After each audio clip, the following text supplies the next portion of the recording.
Salut à tous, j'espère que vous allez bien et que vous avez passé de bonnes fêtes. Aujourd'hui, on va aborder un sujet difficile mais essentiel, le drame palestinien. Pour être honnête, ça fait un moment que je me pose la question de le traiter ici. C'est un sujet qui me touche beaucoup mais que je savais aussi explosif. Quand tout ça, entre guillemets, commençait, en octobre 2023, il y avait une véritable hystérie autour de cette guerre. Et honnêtement, je ne comprenais pas trop pourquoi, parce qu'au fond, un mort reste un mort. Quelle que soit sa nationalité et ce que le Hamas a fait le 7 octobre, c'est un massacre, un acte clairement condamnable. Mais ce que fait Israël en réponse, c'est tellement disproportionné que oui, c'est tout autant, voire même je pense plus, condamnable. Je pense qu'on peut être nuancé. Mais à ce moment-là, en octobre 2023, tout le monde se déchirait. Pro-israélien, pro-palestinien, c'était une escalade d'insultes et de polarisation. Et je n'avais pas envie de participer à ça parce qu'au final, ça ne fait que renforcer les divisions et enterrer tout espoir de dialogue. Disons que c'était pas un sujet en plus que je connaissais vraiment avant et je me sentais pas légitime pour en parler. Ce conflit, il est profondément historique, ce qui le rend ultra complexe. Et honnêtement, c'était le meilleur moyen de sortir des conneries sans forcément m'en rendre compte. Mais voilà, un an a passé, pendant ce temps je me suis beaucoup documenté, j'ai lu, j'ai écouté, j'ai essayé de comprendre. Aujourd'hui, je pense avoir suffisamment d'infos pour saisir les enjeux de cette situation. Et surtout, je crois qu'on ne peut plus attendre. Il est temps d'agir. Et par temps d'agir, je veux dire que c'est à nous d'agir. Mais pourquoi au juste? Déjà, parlons des faits. 44 000 Palestiniens tués en un an, 105 000 blessés. Et ça, c'est sans compter ceux qui vont mourir des conséquences indirectes. La destruction des hôpitaux, la famine, les épidémies. C'est une catastrophe humaine d'une ampleur inimaginable. Mais ce qui me sidère, c'est la manière dont la plupart des politiques et des grands médias, tous, je vous le rappelle, détenus par des milliardaires, ont clairement choisi leur camp. Ils suivent aveuglément la propagande israélienne sans jamais poser de questions. Et là où ça devient vraiment dingue, c'est que dès que tu défends la cause palestinienne, ou même que tu oses prononcer le mot génocide, tu te fais direct traiter d'antisémite. Pourtant, ce n'est pas juste une opinion. La Cour internationale de justice de l'ONU a explicitement parlé de risques avérés de génocide. Et la Cour pénale internationale a émis un mandat d'arrêt à l'encontre de Benyamin Netanyahou. Ce sont des organes officiels, pas des activistes sur Twitter. Mais non, si tu oses critiquer Netanyahou, tu es forcément antisémite.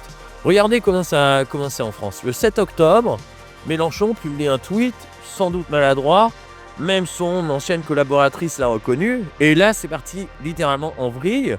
On a commencé à dire que la France Insoumise est le parti le plus antisémite de France, qu'il soutient les terroristes, sauf que c'est faux. Pourquoi ? Parce que si un insoumis avait réellement tenu des propos antisémites, le CRIF aurait porté plainte. Et il y aurait eu des condamnations, comme pour Zemmour par exemple, parce qu'ils le font systématiquement. Or, il n'y en a eu aucune.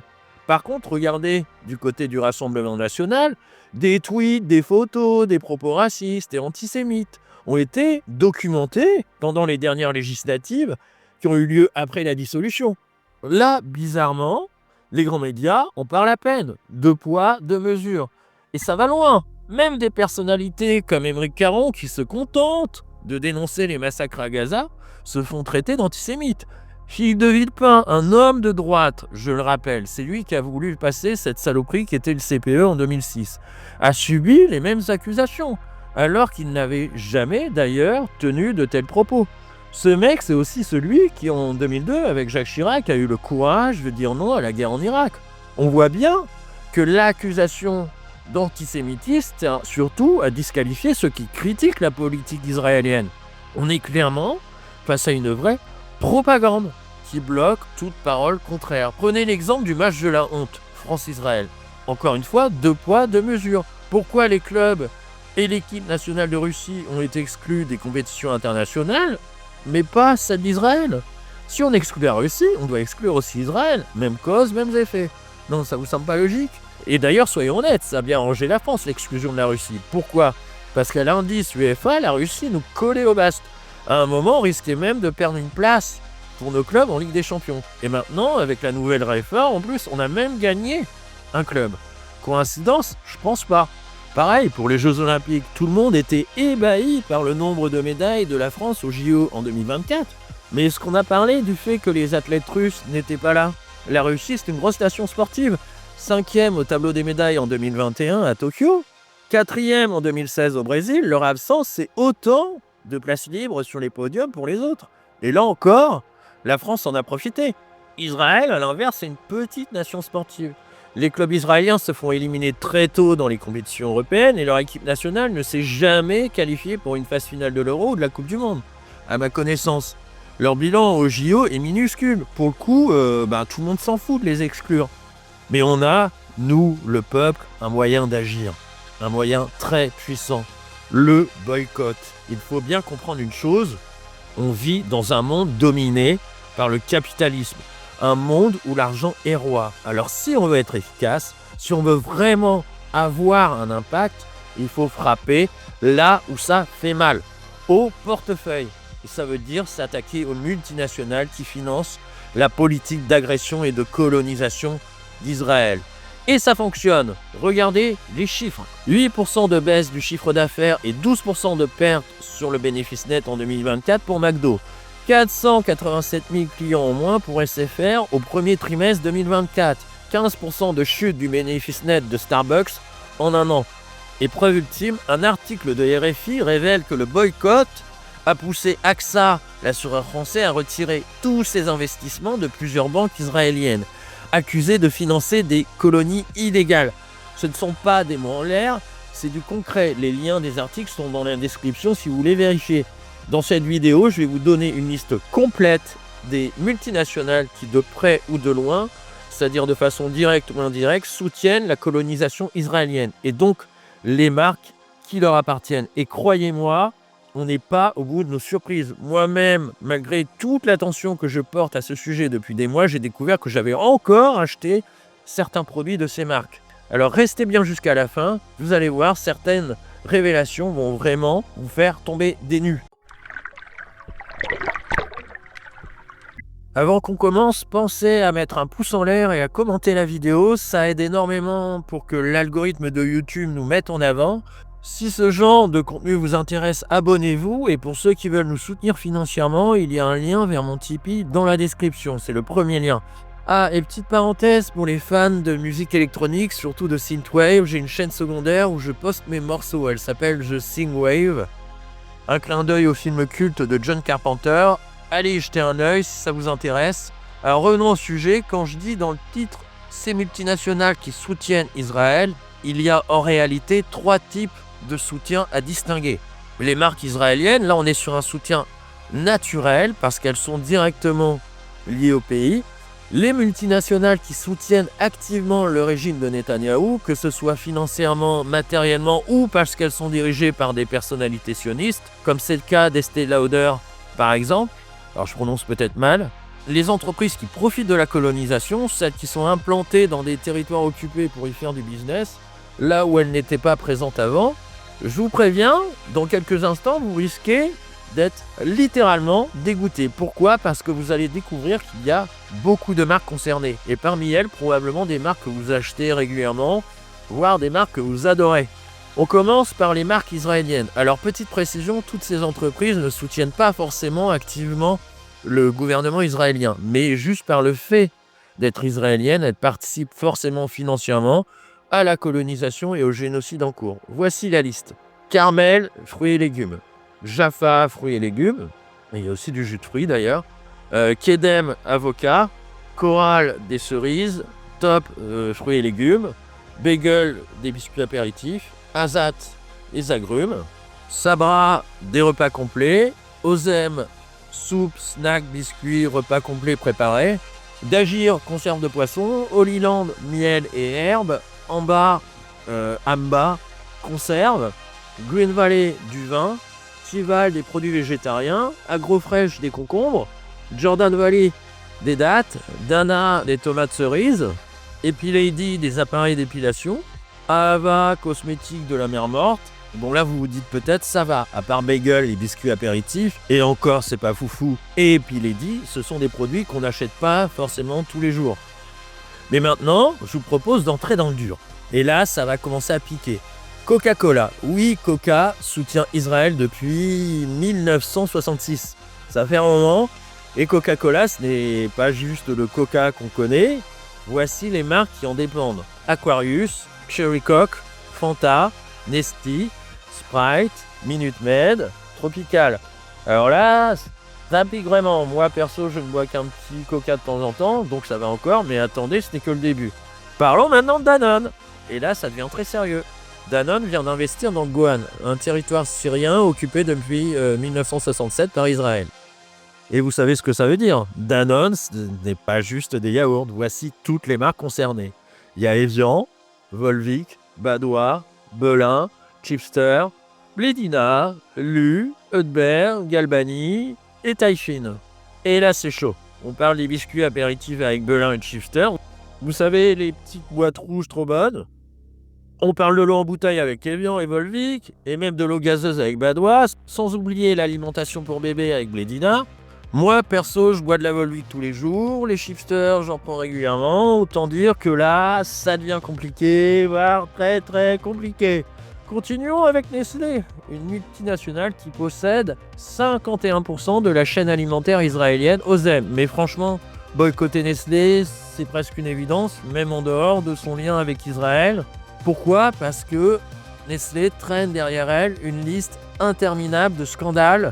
Par exemple, en Afrique, ils ont été accusés de vendre du lait pour bébé contenant du sucre ajouté, alors que l'OMS considère ça comme dangereux pour la santé des nourrissons.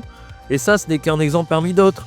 Nestlé, c'est aussi une entreprise qui pille les ressources locales, notamment en Afrique. Leur méthode, ils installent des usines dans une région. Les habitants, forcément, se réjouissent, ça crée des emplois. Mais dès que les ressources sont épuisées, Nestlé ferme tout et se casse. Résultat, les gens se retrouvent sans boulot, mais aussi privés des ressources essentielles à leur survie. Et on ne parle pas de méconnaissance ou d'erreur, non, ils savent exactement ce qu'ils font, ils savent que leurs pratiques entraînent des morts, mais leur priorité, c'est le profit, quoi qu'il en coûte. Alors, niveau marque, accrochez-vous, parce que là aussi, ça va piquer avec Nestlé. Il y a Aquarelle, Cheerios, Crunch, Frigor, Friskies, la nourriture pour chat, Galac, Golden Grams, Kit Kat, Magie, Mousseline, Nescafé, Ricoret, Quality Street, Vitel, Perrier, Buitoni. On a l'impression que ça se termine jamais, quoi. Bref, Nestlé, il est partout. Il domine le marché des céréales, des barres chocolatées, du café, de la purée et même des eaux en bouteille avec Vitel. Ou des eaux pétillantes avec Perrier. Alors moi, perso, je prends du Nescafé et des croquettes Friskies pour mon chat. Enfin, le Nescafé, c'est pour moi, pas pour mon chat. Et là, je me rends compte à quel point il est difficile d'échapper à cette entreprise, d'ailleurs. Parlons maintenant d'Intel. Intel, c'est la grosse boîte qui fabrique la majorité des puces électroniques Pentium 4, utilisées dans les ordinateurs PC. Problème, une grande partie de cette production se fait dans leur usine de Kiryat, construite sur les ruines d'Irak al-Manshia, un village palestinien rasé en 1949. À l'époque, 2000 habitants avaient été chassés de leurs terres, alors même qu'un engagement écrit supervisé par l'ONU garantissait que la population ne serait pas déplacée. Spoiler alert, cet engagement n'a absolument pas été respecté. Et là, je suis en plein paradoxe parce que ces processeurs équipent la plupart des ordinateurs, y compris le mien. Alors L'Oréal, ce mastodonte de l'industrie des cosmétiques, possède un nombre impressionnant de marques. Biotherm, Cacharel, Giorgio Armani, les parfums Giorgio Armani que l'on connaît tous, Lancôme, Vichy, La Roche-Posay, Garnier, Helena Rubinstein, Gemma Maybelline, Jean-Louis David, Redken Fifth Avenue, j'espère que je prononce bien, Ralph Lauren Parfum, Ushuaïa et j'en passe. Alors L'Oréal a investi des millions pour ouvrir une unité de production à Migdal HaEmek en Israël. Cet investissement a été tellement bien accueilli que le Congrès juif américain n'a pas hésité à qualifier L'Oréal de chaleureux ami d'Israël. Et là, ça devient compliqué parce que L'Oréal est leader sur les shampoings, les produits de beauté, les parfums. Vous en utilisez forcément, ou vous connaissez quelqu'un qui le fait. Estée Lauder, dont on parlait tout à l'heure, un autre géant des cosmétiques qui possède des marques comme Aramis, Clinique, Le Maire, DKNY, alors je ne sais pas comment ça se prononce, DKNY, Tommy Hilfiger. Mais ce qui fait débat, ce ne sont pas seulement les investissements du groupe, c'est aussi le rôle de son directeur, qui est président du Fonds national juif, une des organisations sionistes les plus influentes aux États-Unis. Timberland, alors vous aimez leurs chaussures ou leurs vêtements? Eh bien, sachez que leur PDG Jeffrey Schwartz est un membre actif du lobby sioniste US. Il a même encouragé la communauté juive américaine à se rendre en Israël. Mais ce n'est pas tout. Il a soutenu l'envoi de soldats américains pour promouvoir la propagande pro-israélienne aux États-Unis. Parlons de Nokia, le géant finlandais des télécommunications. Nokia ne se contente pas de vendre ses produits en Israël. Non, le groupe a affirmé dans une interview au Jerusalem Post qu'Israël était une priorité pour eux. Résultat, un centre de recherche Nokia a été inauguré en Israël, renforçant ainsi leurs liens commerciaux. McDonald's. Alors McDonald's, c'est pas juste un symbole du fast-food à l'américaine, c'est aussi un soutien actif à l'État israélien. En Israël, McDo, c'est 80 restaurants, 3000 employés, mais aucun droit de parler arabe pour ses salariés. Aux États-Unis, l'entreprise collabore avec la Jewish Community de Chicago, une organisation qui pousse à maintenir l'aide militaire, économique et diplomatique des USA en Israël. Caterpillar, vous savez, la marque de bulldozer, eh bien, leurs machines servent directement à détruire des maisons dans les territoires occupés. Accor Hôtel que vous connaissez, Ibis, Novotel, Mercure et j'en passe, eux, ils ne se contentent pas d'avoir des hôtels en Israël, ils en ont ouvert un dans le Golan, le territoire syrien occupé dont je vous parlais tout à l'heure. On repart côté bouffe, Domino's Pizza, Pizza Hut, Burger King et même Häagen-Dazs ont des établissements dans les colonies israéliennes. Philip Morris qui possède Marlboro, ainsi que Kimberly-Clark qui possède Kleenex, Guise entre autres, sont aussi bien présents dans ces zones illégales. Et ce n'est pas fini, Sandisk qui est spécialisé dans l'informatique et Toys R Us dans les jouets. Ils sont implantés aussi. Et que dire de Carrefour? En mars 2022, ils ont signé un contrat de franchise avec des entreprises israéliennes actives dans les colonies. Résultat, leurs produits se retrouvent dans plus de 150 magasins en Israël. Puis encore, pendant les attaques sur Gaza, Carrefour Israël a envoyé des colis pour soutenir, bien évidemment, les soldats. AXA, l'assureur français, a investi des centaines de millions dans les banques israéliennes impliquées dans la colonisation. Certaines financent même des entreprises d'armement comme Elbit Systems, qui fabriquent des armes pour l'armée israélienne. Thales, de son côté, fournit directement des armes à Israël. Et Burger King, comme si ce n'était pas assez, a carrément livré des repas aux soldats. Enfin, les banques françaises comme BNP Paribas, Société Générale, Crédit Agricole, Banque Populaire et la Caisse d'épargne ont signé des accords avec des banques israéliennes qui soutiennent activement la colonisation. Optical Center a été créé par un franco-israélien qui affiche son soutien inconditionnel à la politique d'Israël.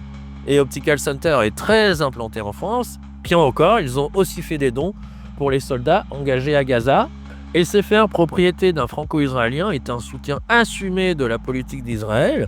En plus de posséder des chaînes comme BFM TV et 24 News, SFR finance la construction d'un centre de remise en forme pour les soldats israéliens. Côté cosmétique, Yves Rocher distribue les produits de savon, une marque israélienne qui soutient directement l'armée en envoyant des colis aux soldats déployés à Gaza. Hewlett-Packard, HP, leur collaboration avec Israël va loin. Ils fournissent la technologie pour les checkpoints, les cartes biométriques, le système carcéral israélien et même le blocus de Gaza. Alors Motorola est aussi un acteur clé pour l'armée israélienne. C'est le seul fournisseur du réseau 4G militaire et le développeur des smartphones utilisés par les soldats. Dans le secteur du tourisme, des géants comme Airbnb, Booking, Expedia et TripAdvisor listent des hébergements dans les colonies israéliennes illégales, sans évidemment jamais mentionner ce détail. Et enfin, comme Burger King, les franchisés israéliens de McDonald's ont distribué gratuitement des repas aux soldats israéliens. Comme vous pouvez le voir, les multinationales sont partout quand il s'agit de soutenir directement ou indirectement la politique israélienne. Maintenant, vous comprenez pourquoi les gouvernements occidentaux sont incapables de condamner fermement les exactions de l'armée israélienne. Certains vont même jusqu'à les soutenir. La raison est simple, les intérêts financiers. Des entreprises occidentales, notamment françaises, ont investi dans les colonies israéliennes et tirent des profits de ce conflit. Et avec des médias sous contrôle, soit par leur lien avec les gouvernements, soit par leur propre intérêt financier en Israël, la propagande israélienne est relayée sans filtre. Résultat, toute tentative de dénonciation du génocide est complètement muselée. Mais il y a une arme qui fonctionne, le boycott. Regardez le match de la honte, France-Israël. Un échec total. Au Stade de France, seulement 13 000 spectateurs, du jamais vu. Et à la télé, une audience de 4,5 millions de téléspectateurs, le plus bas score jamais enregistré pour un match des Bleus.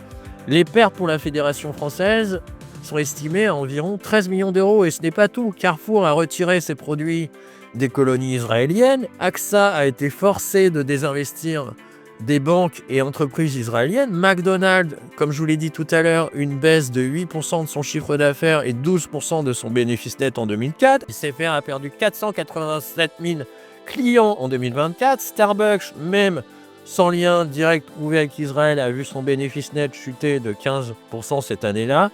Alors, à propos de Starbucks, soyons clairs, leur café est hors de prix et franchement pas terrible. Autant aller dans un vrai café. Même sans lien avéré avec Israël, c'est déjà une raison suffisante pour ne pas y mettre les pieds. Et on parle du fait aussi qu'ils ne paient quasiment pas d'impôts en France. Donc bon, là je vais pas les plaindre sur les 15% un peu à tort. Alors je vous mets tous les liens des articles qui m'ont aidé à préparer cette vidéo en description. Je n'ai pas pu citer toutes les entreprises, évidemment, il y en a tellement.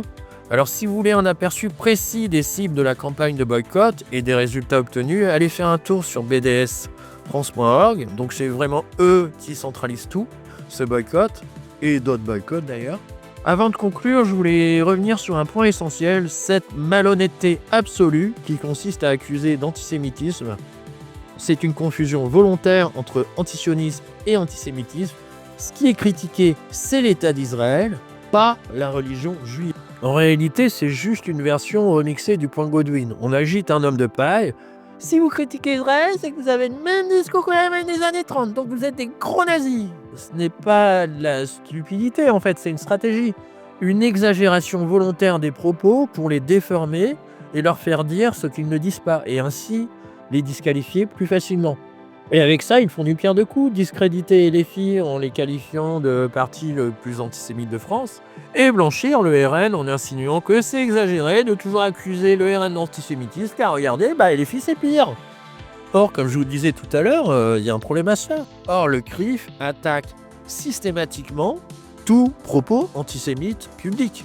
Par contre, du côté du RN et de Reconquête, les exemples pullulent. Pour rappel, pendant l'entre-deux tours, des journalistes avaient recensé les candidats embarrassants du RN. Une bonne partie avait déjà tenu des propos explicitement antisémites, et il y en a même une qui était déguisée en SS.